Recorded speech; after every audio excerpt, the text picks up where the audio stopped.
Joshua was going to connect with a bomb. Yeah. And breaks his jaw in 2 places. Yeah. And his jaw's wired shut now. He lost teeth.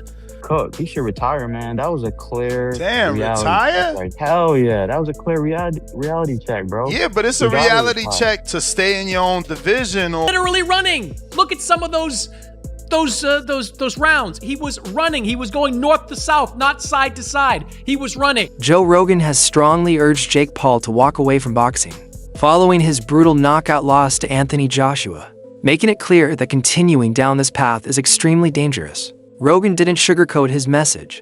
He explained that the damage from fights like this doesn't stop when the bell rings. It follows fighters for life, affecting memory, emotional stability, and long-term mental health.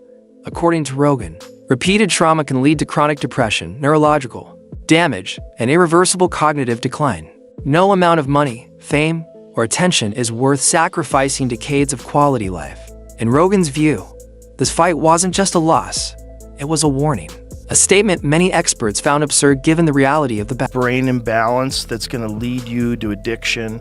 It leads so many people to impulsive behavior. So many people become gambling addicts, drug addicts, alcoholics after their fighting career. Yeah. It's you could only take so much. And at a certain, like that one that he got from Joshua, say if you have like a punch card, you have like so many punches that you can get in your life, which I believe you do. I believe there's a certain number. That one was like 10 punches. Yeah. That was like, there was a lot of concussions in that one punch. Sure. That was real damage. Like if someone's breaking your jaw in 2 places, the inside of your fucking head there's a lot. Psychologist Derek Van Schaik echoed those concerns, explaining just how much danger Jake Paul was in against Anthony Joshua. The number, accuracy, and sheer force of the punches Joshua landed, especially the clean right hand that fractured Jake's lower jaw into places, could have been catastrophic. Van Schaik pointed out that in the final moments of the fight, Jake's body language told a disturbing story. His posture, facial expressions, and movements showed pure fear and exhaustion as he began to fully grasp the severity of the situation. Cornered and vulnerable, Jake appeared overwhelmed by power he had never experienced before. Van Schaik emphasized that punishment at this level isn't only physically damaging, it can leave deep psychological scars and long-term neurological effects. The fight made it clear Jake was overmatched, and continuing to face elite boxers could seriously threaten his health and safety. Experts overwhelmingly agree that after trauma like this, number of punches he threw, and also aim a little lower to land that clean right-hand punch on the side of Jake's face, which fractured his lower jaw, still hospitalizing Jake Paul, but not actually killing him. If Anthony Joshua won, Anthony killed this guy. Rolls-Royce, Fiat. The variety of emotions we see in the final moments of the fight are fascinating. AJ finally corners Jake, hits him with a quick left-hand jab to the body, which lowers his guard, opening up a clean right-hand shot to the head. You can see AJ smile there when he sees Jake had fallen into his trap and knows that he's about to finish him off. And then you just keep exploiting that. Some people give up. Some people get knocked out. Jake's body language and facial expressions when he knows it's all over for him is a little sad as he whimpers in the corner with that scared, nauseous look on his face, realizing this may be his final moment on Earth. If I get hit with that shot, I'm screwed. I don't believe he's gonna hit me with those shots. You gonna hit him with that? 100%, and land that right hand that he says is my only weapon. If you look at Jake's eyes and face, he's pleading for mercy to AJ as if he's a child. Please don't do this. Some people get knocked out. It's actually quite surreal that the moment many of us were concerned what happened to Jake actually happened in real life. If Jake Paul is left, up against the ropes with Anthony Joshua, unloading on him, could be the end for him, literally. It could be his last day on earth. Jake Paul was helplessly exhausted, badly beaten, and cornered where AJ could have unloaded a flurry of clean punches on Jake. When he takes that clean right shot from AJ, breaking his jaw in 2 places and then falls to the ground. And his chin served on a platter, and look at Jake Paul's face. He knew it right away. He said, woo! Some wondered why Jake had that emotion of excitement. Do you know why? When he was cornered by AJ, Jake's stepping away is the most responsible choice. The boxing world reacted just as strongly, with many saying Jake Paul has now been fully exposed and should retire immediately. His fight with Anthony Joshua served as a harsh reality check, showing the massive gap between him and elite-level competition.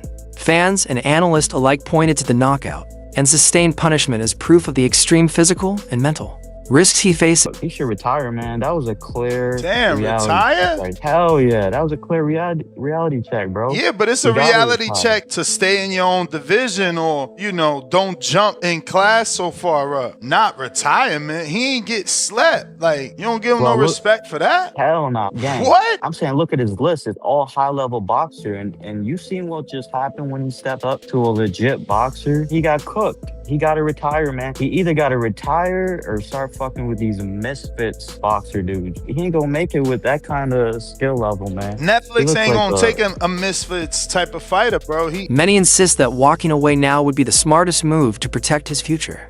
Facing a much bigger and taller opponent, Jake repeatedly dropped to his knees, placing himself at serious risk of injury. Each fall increased the chance of ligament damage, similar to what happened to Julio Cesar Chavez Jr. against Sergio Martinez. Injuries that permanently altered careers. Beyond the broken jaw, Jake's repeated collapses under Joshua's nearly 260-pound frame drained enormous energy as he struggled to rise again and again. Analysts noted that he hit the canvas repeatedly throughout the fight, exposing poor strategy, sloppy technique, and an inability to manage elite pressure. His pre-fight talk about knocking out Joshua only highlighted the massive gap between hype and reality. Despite the promotion, his performance showed he was physically overwhelmed, overexerted, and completely exposed, making continued competition at this level reckless. With a bigger, taller person, so keep taking the knee. First of all, your knee, you can get ligament damage. Remember when Julio Cesar Chavez Jr. was losing every round to Sergio Martinez, and then Martinez fell to the ground kind of weird?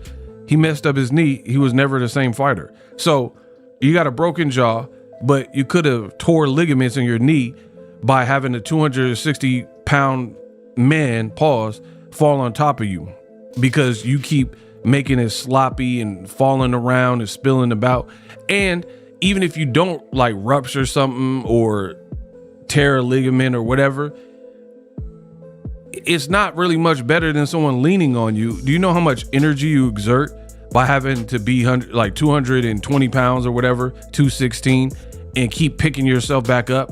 Like I seen a thing, I didn't count myself, but it said there were 12 or 13, maybe 14 times that Jake Paul was on the canvas. Horrible strategy. And Netflix, I don't even see how they would like that. And for me, this generation they're chopped, bro. Jake Paul did all this, and y'all want me to give a bunch of credit. Jake Paul did all this talking about Joshua getting knocked out. You did whatever to sell the fight, but you didn't make good. That doesn't make you look good when you talk crazy and talk spicy, and then you have no intentions of fulfilling that. And then you got the Jake Paul fans and the Andrew Tate fans, because they lost kind of back to back, where they're trying their hardest to turn this into some inspirational story. Like, oh, as long as you try, it doesn't matter. No. Andrew Tate said, what do you call someone? Joe Rogan also emphasized that Jake Paul had never faced anything close to Anthony Joshua before. He had never experienced that level of power, speed, and sustained pressure. Now that he has, his body has absorbed damage it had never encountered. Rogan warned that the punch that broke Jake's jaw likely caused internal trauma, beyond what's visible, potentially affecting his brain. This wasn't just a physical injury. It was a red flag, a sign of the real dangers involved when stepping into the ring with elite heavyweights. Analysts further pointed out that Jake Paul barely survived the fight, repeatedly dropping to his knees and falling to the canvas throughout the match. Despite this, or he could make 190. Yeah. Anthony Joshua's gigantic. So big. He's so big. He's so much bigger. So, of course, like, his punch that he knocks Tyron Woodley out cold with, Joshua just eats it. Yeah. Because he's a giant. Yeah. He's a fucking giant man. So big, dude. He's so big. I give Jake so much credit for stepping into that ring. Bro, he got hit with a bomb, a right-hand bomb. When he got hit with that too, I don't know if enough has been made of the fact that, I mean, it was absolutely devastating. But the fact that he had awareness immediately to go like he looked at the crowd like, oh shit, like wow. He goes, it wasn't like cracked. I think he went into that fight knowing that was probably going to happen, and it, ultimately the big win for him would be that he was even willing to do it and that he could do well for. Observers stressed that Jake's primary motivation appeared to be financial rather than competitive, and giving excessive credit for this performance only distorts the truth. Unlike casual influencers stepping into boxing for publicity, Jake had already competed in over a dozen professional fights and suffered multiple legitimate losses. These weren't novelty bouts, they were real contests against credible opponents. Still, surviving against a world-class heavyweight is not the same as winning or dominating. Analysts argue that exaggerating Jake's performance misrepresents what actually happened in the ring.